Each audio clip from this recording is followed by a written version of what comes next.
नमस्कार। आदरणीय बुवा आमा दिदीबहिनी तथा दाजुभाइहरू, म आज एक अत्यन्त संवेदनशील घडीमा तपाईहरू सामु उपस्थित भएको छु। केही दिन अघि सुनसरीको देवानगञ्ज, सिराहा लगायतका स्थानमा भएको दुःखद घटना र त्यसपछि केही जिल्लाहरूमा उत्पन्न अशान्त वातावरणलाई लिएर नेपाल सरकार पूर्ण रूपमा गम्भीर र संवेदनशील छ। यस दुःखद घटनामा परि निधन हुनुभएका हाम्रा नागरिकहरू जयप्रकाश मेहता, ओमप्रकाश मेहता र गणेश यादवप्रति म भावपूर्ण श्रद्धाञ्जली अर्पण गर्दछु। साथै शोक सन्तप्त परिवारजनहरूमा नेपाल सरकारका तर्फबाट गहिरो संवेदना व्यक्त गर्दछु। घटनामा परि घाइते हुनुभएका सम्पूर्ण नागरिकहरूको शीघ्र स्वास्थ्य लाभको कामना गर्दछु। घाइतेहरूको उपचारमा कुनै पनि प्रकारको कमी वा ढिलाइ हुन नदिन सम्बन्धित स्वास्थ्य निकायहरूलाई स्पष्ट निर्देशन दिइसकिएको छ। घटना भए लगत्तै सबै सुरक्षा निकायहरूले तत्काल घटनास्थलमा पुगेर परिस्थितिलाई सामान्य बनाउने, थप अप्रिय घटना हुन नदिने र शान्ति सुरक्षा कायम गर्ने प्रयास निरन्तर गरिरहेका छन्।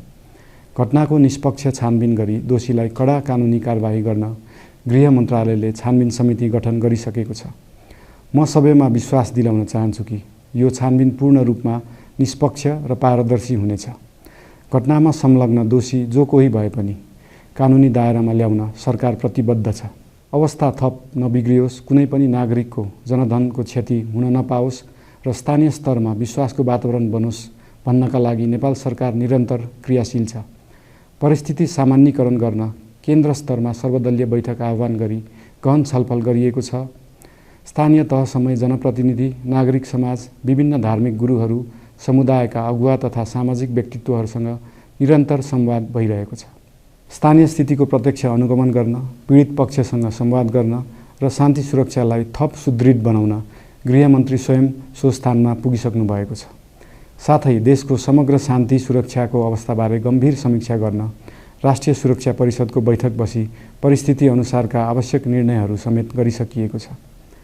यस्तो संवेदनशील घडीमा सामाजिक सञ्जाल वा अन्य माध्यमबाट असत्य, अपुष्ट सूचना, अफवाह, घृणा फैलाउने सामग्री वा समुदायबीच वैमनस्य बढाउने अभिव्यक्ति प्रचार प्रसार नगराउन अनुरोध गर्दछु। साथै सरकारी निकायहरूबाट जारी भएका आधिकारिक तथ्य र सूचना मात्र विश्वास गर्न विशेष आग्रह गर्दछु।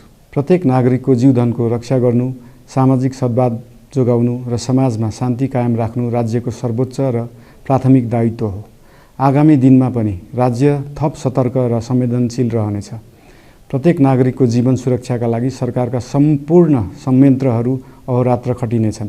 शान्ति सुरक्षा भङ्ग गर्ने, अराजकता फैलाउने वा हाम्रो सदियौं पुरानो सामाजिक सद्भाव, सहिष्णुता र भाइचारा खलबलाउने कुनै पनि क्रियाकलापप्रति सरकार पूर्ण रूपमा सचेत छ र यस गतिविधिमाथि कडा कदम चालिनेछन्।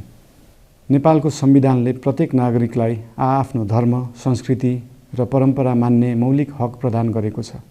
यो संवैधानिक दायित्व निर्वाह गर्न सरकार पूर्ण रूपमा प्रतिबद्ध छ। धर्म समाजलाई आपसमा जोड्ने र प्रेम बाँड्ने शक्ति हो। संसारको कुनै पनि धर्म वा संस्कृतिले हिंसा, घृणा र विभाजन सिकाउँदैन। सबै धर्मको मूल सार करुणा, दया, प्रेम र शान्ति नै हो।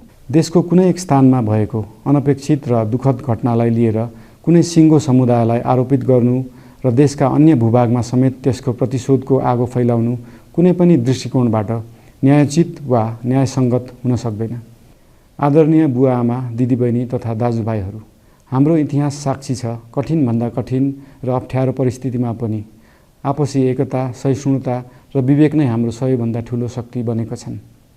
हामी सबैले जिम्मेवार नागरिकको भूमिका निर्वाह गर्दै यो सुन्दर र शान्त नेपाली आकाशमा मडारिएको अशान्तिको बादल हटाउनु पर्नेछ। हम आम नागरिक, नागरिक समाज, धार्मिक समुदाय, सब आदरणीय अगुवा, सब राजनीतिक दल आ जिम्मेवार संचार के माध्यम सबके धैर्यता आ संयमता अपना के शांति, सद्भाव, भाईचारा आ राष्ट्रीय एकता कायम राख के लेल सरकार के तरफ से हार्दिक अपील कर रहल छी। धन्यवाद।